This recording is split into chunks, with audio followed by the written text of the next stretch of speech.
एक समय के बाद एक छोटे से गांव में एक गरीब परिवार रहता था। इस परिवार में दो बहनें थीं, राधा और रिया। राधा बड़ी थी और बहुत मेहनती, जबकि रिया छोटी थी और काम न करने के कारण बहुत आलसी थी। एक दिन राधा जंगल में घूमने गई। वह जंगल में बहुत देर तक घूमती रही और बहुत खुश थी।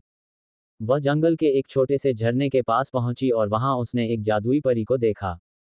परी बहुत सुंदर थी और उसके पास एक छोटी सी झोली थी जिसमें सिक्के और चमकीली गहने थे।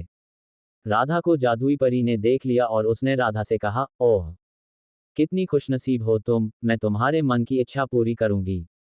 क्या तुम्हें भी एक जादुई झोली चाहिए? राधा ने खुशी से हाँ कह दी। परी ने राधा को एक झोली दी और कहा, जब भी तुम चाहो इस झोली में से कोई भी वस्तु निकल सकती हो।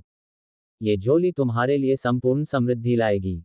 राधा बहुत खुश थी और वह झोली लेकर अपने घर लौटी। उसने अपनी बहन रिया को झोली के बारे में बताया।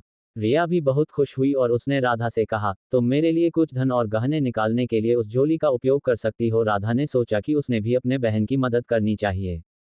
इसलिए उसने झोली से कुछ सिक्के और गहने निकाल दिए और रिया को दे दिए। परंतु रिया ने अपने अंदर के आलस्य को नहीं समझा और उसे वह झोली वापस कर दी।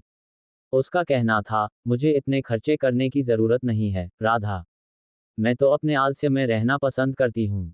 राधा बहुत दुखी हुई और वह झोली को वापस परी के पास ले जाकर बोली, आपकी झोली मेरे लिए बहुत संपदा लाने वाली थी, पर देखो आपकी झोली का उपयोग आपने तो संपदा के लिए किया ही नहीं।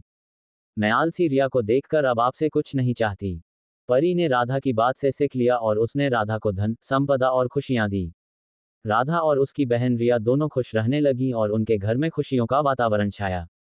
राधा और रिया ने साथ मिलकर भगवान का धन्यवाद किया कि उन्होंने उन्हें एक बड़ी सीख दी, अपने आलस्य को छोड़कर मेहनत करना और दूसरों की मदद करना अपार समृद्धि लाता है। अगर आपको ये कहानी पसंद आई है, कमेंट और शेयर सब्सक्राइब शेयर जरूर करें।